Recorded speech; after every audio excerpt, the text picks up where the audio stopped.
least got those updated. They were like 10 minutes behind. I noticed that in our last meeting, right? They were off.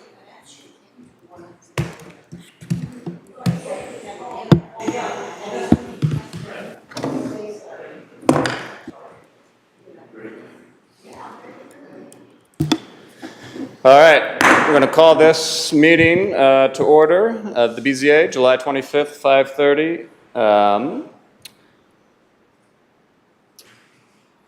Staff, should we start with the approval of minutes? Do we have minutes to approve? Let's do a roll call first, if we Let's could. start with the roll call, please. Scott Wagner, Joanne Lawson, and John Carpenter. Here. If it's appropriate, on to the approval of minutes. Yes, the minutes, Very and you can approve or disapprove both at the same time if you choose. Very good. Okay. We'll Does it have a specific date? Oh, I see it, okay. Yep. I make a motion to approve, the minutes for September 27th, 2022, April the 25th, the 23, for the Board of Zoning Adjustment minutes. Thank you. I second that motion. Motion's been seconded. Any discussion on the minutes? Okay, you recognize to close. You close. You close? Very good. Please call the roll. Joanne Lawson, Yes. John Carpenter. Yes. Motion carries. Thank you. Next, we'll be moving on to, if anybody present today, we have to do an official swearing in for anybody who wishes to testify to the commission today. So if anybody would be interested in testifying today, I'm going to ask you to please raise your right hand. Thank you. Do you swear to tell the truth, the whole truth, and nothing but the truth? Yes. Very good. Thank you. On to the one case that we have today, number 23103, BZA, and we will start with staff to make a presentation with Director Kip Jones. Yes, Chairman, would like to add the staff report as part of the official record, please. So our one case tonight is case number 23-103 BZA. It is a request to allow a solar collector to exceed the maximum height that's allowed in the Clay County Land Development Code. So we've got the property pulled up on the screen. It's the whole property shaded in blue. It's approximately 14 acres, currently zoned agricultural. It's unplatted. It is located off of Plattsburgh Road, and it's in the urban services tier as identified by the comprehensive plan. You see that black, and I'm gonna mess this up. I'm trying to draw. I learned something new today. So that right there is about the location of where the solar array is gonna be located. So with variance requests, we always talk about the section of code that we're asking, the applicant's asking for the variance from. In this instance, it's section 151-6.3F3, which states ground-mounted solar collectors shall not exceed 8 feet in total height. So the request is to allow a solar array that's 15 feet, 8 1/8 inch. We did some research on the regulation, and it first appeared in the 2000 version of the Land Development Code, so it's been roughly 23 years, and that's 2 versions ago. So it was in the 2000, the 2003, and our current version, which is the 2011. Staff believes this regulation is in the code just to limit the effects on adjacent property owners, whether it be aesthetic, just the looks of having a taller than 8-foot solar array near the property line. So with any variance request, the key are the 4 criteria or conditions that the applicant has the burden of proof to show that they meet. This is a non-use variance because it's not how they're using the property, and those are the 4 criteria that the applicant must show that they meet. The first one is that it arises from conditions that are unique to the subject property, not ordinarily found in the same zoning district, and not a result of the owner's intentional actions. Second criteria is the granting of the variance will not be contrary to the public interest or adversely affect the rights of adjacent property owners. The third one is it shall constitute a practical difficulty upon the property owner. Fourth is not affect the public health, safety, or general welfare, nor destroy the intent of the comprehensive plan. Those criteria were also in the staff report that the staff sent to the commissioners, and it was also posted on the Planning and Zoning website. Here is the surrounding area. That's the subject property there in red. This is A Highway to the west. And then you see Kearney city limits and 35 to the east. Not as relevant with a variance request, but this is north of Liberty and Kansas City city limits, but south of 92 Highway. So that's the general vicinity. Staff has not received any opposition for this case. We did go through our public notice requirements, which we're publishing in the Courier Tribune, posting a sign on site, and we sent a total of 65 letters, certified letters to adjacent property owners. The applicant did provide a letter addressing those 4 criteria.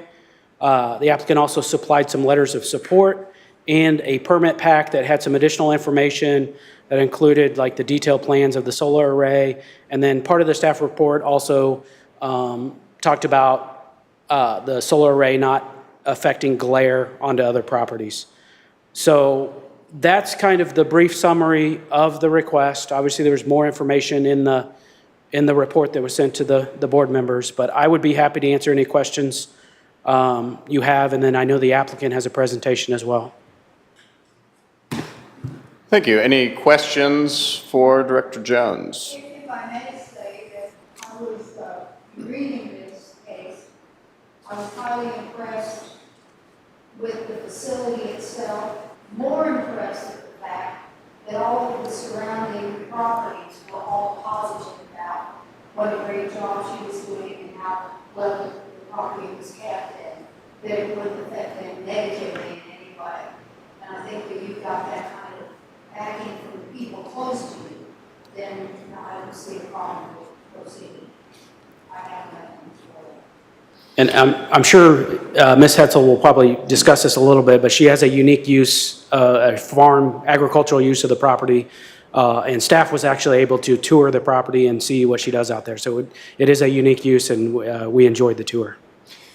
Wonderful. My question, Director Jones, is just when it comes to the 4 criterion set forth, does staff and has staff formulated an opinion one way or the other with regard to the criteria? So generally, staff doesn't make a recommendation. We haven't heard the presentation from the applicant yet. I will tell you, staff believes there are some unique circumstances with this case. So you'll notice in the staff report, staff put that we do not feel that if you believe these criteria are addressed by the applicant's presentation tonight, that we don't feel this would destroy the comprehensive plan or the intent of the comp plan. So I would like to hear what the applicant has to say, but generically I would say there are some unique factors with this case. Very good. Thank you. But nothing you feel is negative, right? Well, I would say at this point, I haven't heard the comments from the applicant, so I don't know that I've heard that all 4 criteria have been addressed yet. Very good. At this time, we will look to the proponents to please make any presentations and comments that you see fit.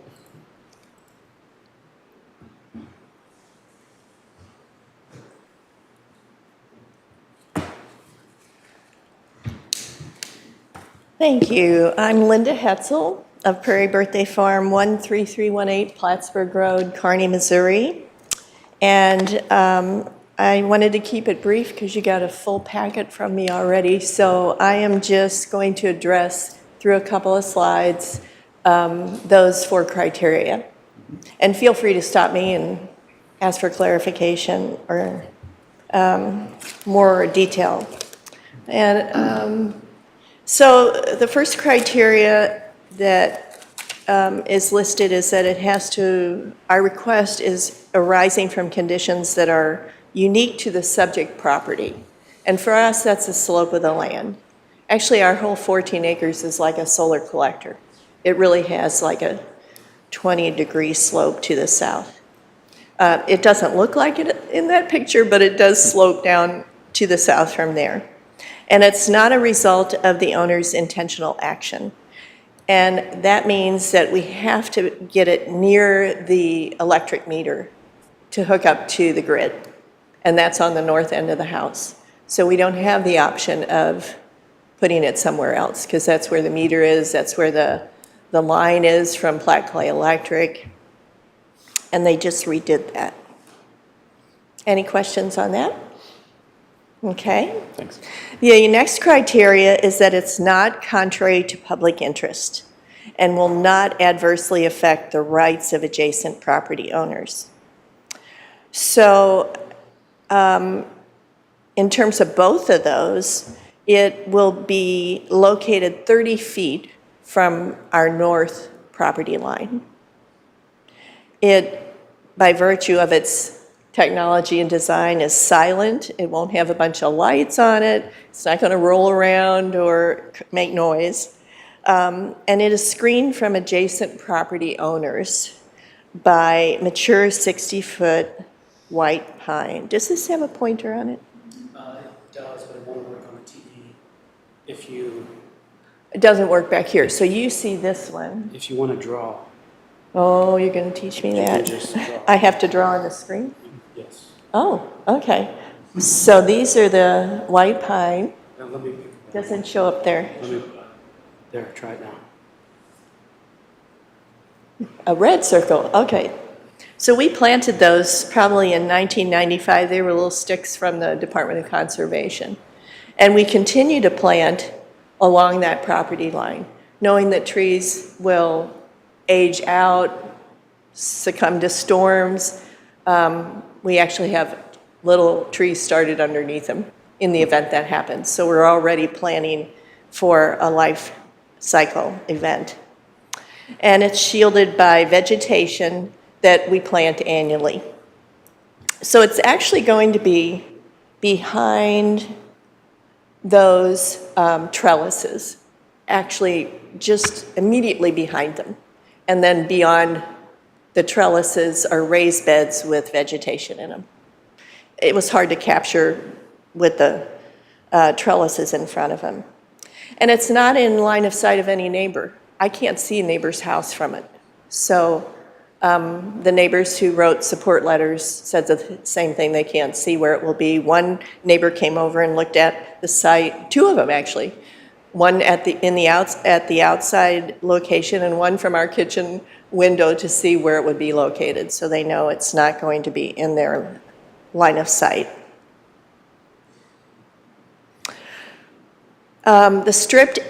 This criteria is written in the negative somehow, sort of. The strict application of the provisions will constitute practical difficulty upon the property owners.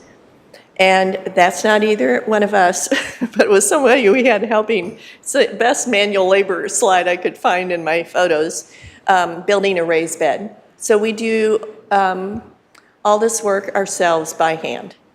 So we're a non-employee small business. We don't have large equipment, and we're working out in the heat and elements all the time. So actually, denying the variance will mean that we won't have the benefit of working under the solar panels. And one study out of Arizona showed that skin temperature can be 20 degrees lower working under a solar array. And so given the heat dome that's grabbing our attention right now over our city, it seems to have particular relevance. And also there are many studies that say that growing under solar is actually improving the quality of the produce. Not all things like to grow in shade, but many of them actually produce more nutrients, become more nutrient dense being in the shade. And I'm on a Google Alerts for agrivoltaics articles, and I was reading just before I came here that in Germany they're growing hops underneath them because hops don't like intense sun and need some shade. And we actually grow native hops. So I have all kinds of plans for research, mini research projects under it. So if we didn't get to use it for shade, it would make it harder for us to continue to do this work, certainly as we grow older. And the variance desired will not adversely affect the public health, safety, or general welfare, nor destroy the intent of the comprehensive plan. So by allowing us to install the raised array, the ground-mounted elevated, it will help us keep that land in production. And that's one of the concerns of alternative energy and farm uses, is that solar has been taking prime farmland out of production because it's been ground-mounted and you couldn't get anything underneath it. So I think that's, of course, what drove this design and invention, which is relatively new. It started in the 80s, but it's really gaining speed now. Lots of countries and states are researching it. It will decrease the use of our fossil fuel required to power the farm.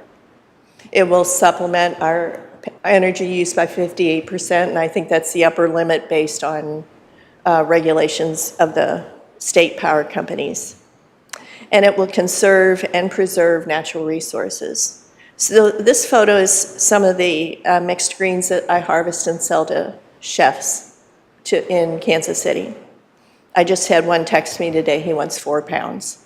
I wish he had texted me before it got to 100. But those are the kind of delicious, nutrient-dense greens that we can produce and will grow much better in the shade. I've been experimenting with plant success under shade trees for several years to try to understand what plants will continue to thrive and produce with less light, less direct sunlight. And that's it. Happy to answer any questions. I've been researching, writing grants since 2019. Nobody will fund it. I'm always falling through the grant cracks. So we just believe passionately that it's something we should do for our descendants and for the environment and for the continued agricultural use of the land. Wonderful. Thank you so much. Any questions for the proponents? Very good. I don't have any questions either. Thank you for your presentation. At this stage, we would look for, and I suspect I know the answer to this question, but do we have any opponents present who wish to make any remarks or presentation tonight? All right. Seeing none,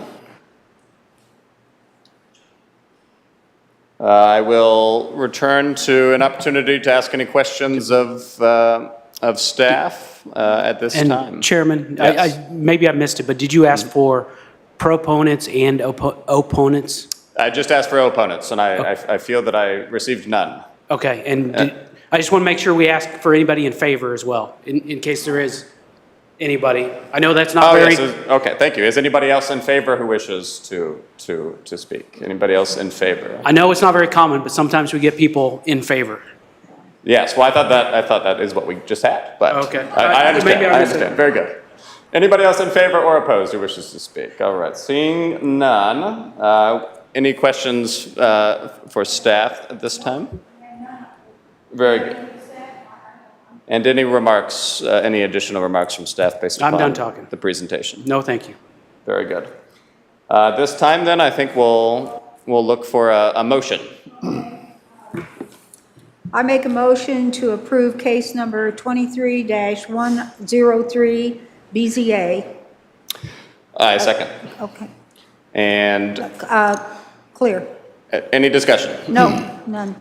Very good. I just want to say that I appreciate the presentation. The criteria that we have before us is what I'll be basing my vote on this evening, and it's that I believe you all have met the criteria laid before us for the variance.